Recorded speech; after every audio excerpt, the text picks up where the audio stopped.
Hi everyone, happy 2019. I am so inspired right now to film a video all about my learnings and lessons from 2018. So I have them written 1 to 10 on a piece of paper, but what I'm going to do is probably split this up into half. So half of it I'm going to talk about in this video, and the other half you can go to my website and read them on my blog there. And the link for that will be in the description below. Let's just dive in. So I'm going to be reflecting with you live as I talk about this because I just went ahead and just wrote the points down, but I'm going to reflect them with you.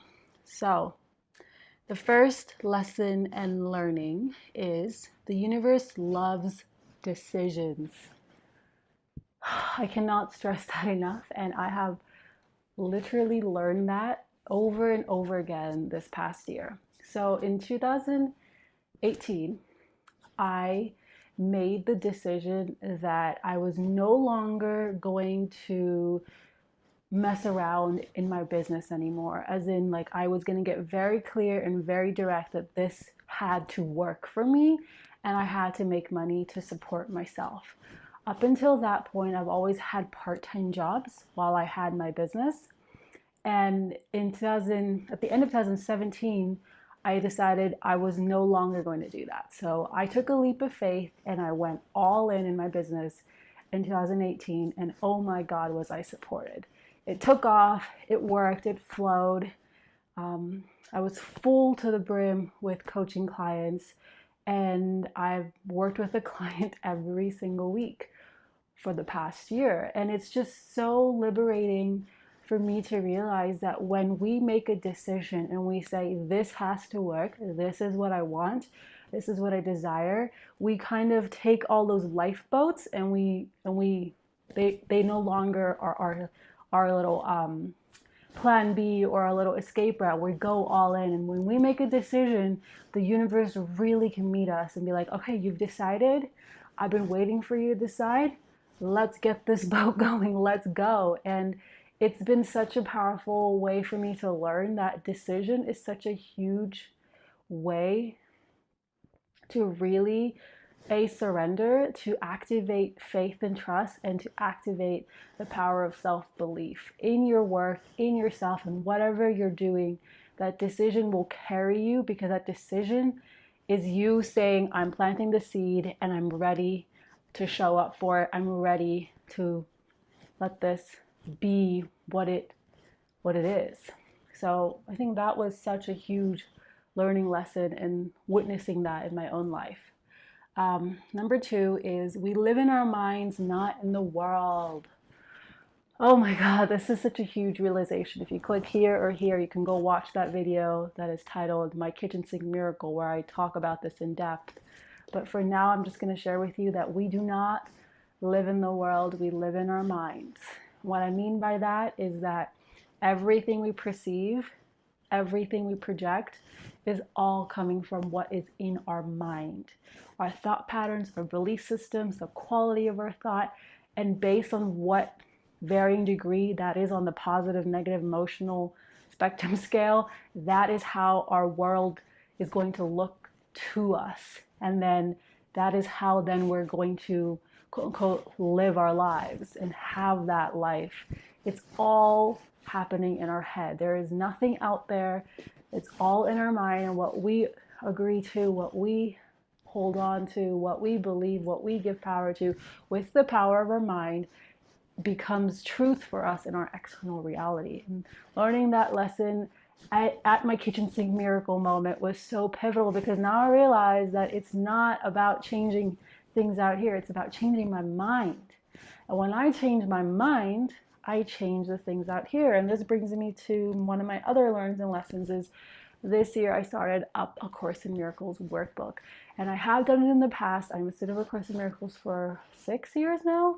But this time around, I'm actually doing it with a group. I meet this group every single week, and we're going through the whole workbook and the whole book together for a year.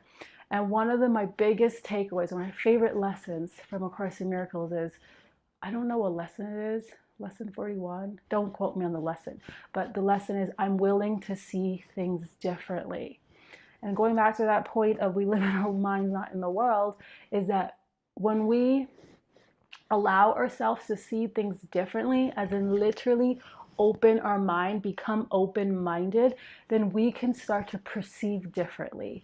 And this willingness to see things differently serves us in so many ways, because our mind tends to have very fixed, rigid ideas about how things can be, how things can work out, how we can be, and how things can work. Like it just has very fixed and rigid ideas about things, life, money, relationships, career, work, health, whatever. But when we can be willing to see things differently, we open ourselves to another perspective, another option, and most of all, another way of looking at something, because the way we look at something really, really affects our mental state, our actions, our experiences, how we show up, how we live.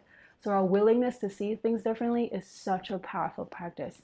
I probably will make a different video on this to kind of go into further detail how we can apply this in our own lives. But for now, you got a taste of it. Number 4 is fear is not a fact. You know that I have made a lot of videos and blog posts on fear over the past few years.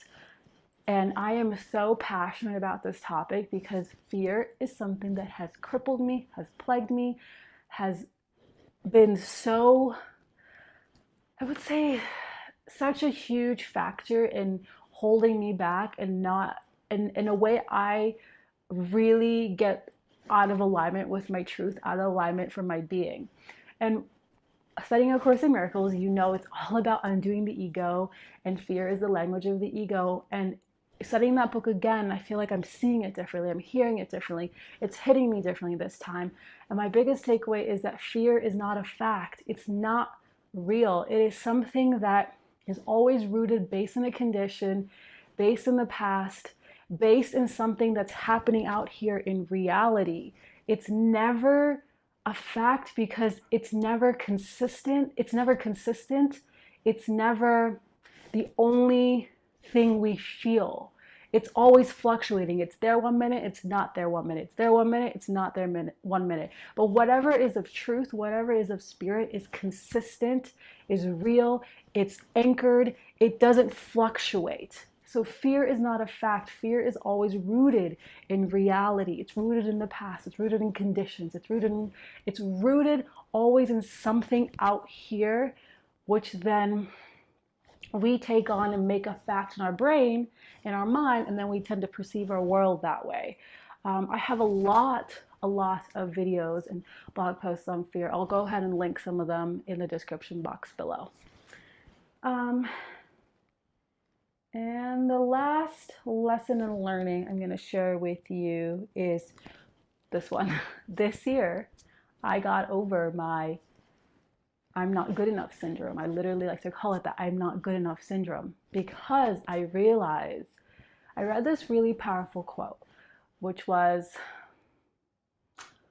something along the lines of, if you feel like you're not good enough, it's because you're overqualified, and the fear does not want you to know that you're overqualified. So it distracts you from making you feel like you're not good enough. So you spend all your attention, all your energy, and give all your power to feeling like you're not good enough, instead of realizing that, hey, because I want to do this, because I have this desire to do this, because I am moved to do this, or excited to do this, or passionate to do this, that means I can actually do this. And I'm good enough to do this. Otherwise, the idea, the inspiration, the thought, the motivation, the whatever wouldn't have not come to me, because I can do this. And so I quite literally got over that this year, because I'm just like, it doesn't matter. It doesn't matter. And I'm not good enough is always a form of measure. And that's the lack of self-love. We're always using something, again, in our external reality to measure who we are, to measure our enoughness. But our enoughness is a choice, is a decision, again, that we make within, when we realize, I get to choose how I feel about me. And how I feel about me, I'm not going to make it conditional.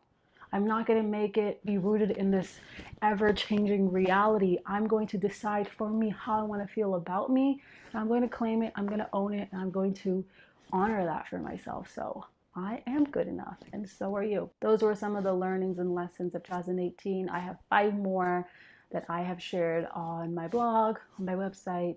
To read the rest of them, go to the link in my bio where you can continue reading them. And I would love to continue this conversation with you. So in the comments, leave me a comment sharing one of your learnings or lessons from 2018 so we can support each other and get to know each other. Wherever you are in the world, beloved, I hope you have a beautiful, miraculous day, and come check out my coaching if you want to have support in the new year. I offer one-on-one coaching if that's something that you would like to give to yourself and invest in yourself and really allow yourself to break free from whatever is holding you back, dive into your darkness to reclaim your light. I would love to support you on your journey. You can send me an email and I will be in touch with you. Again, wherever you're in the world, have the day you want to have, and remember, stay open.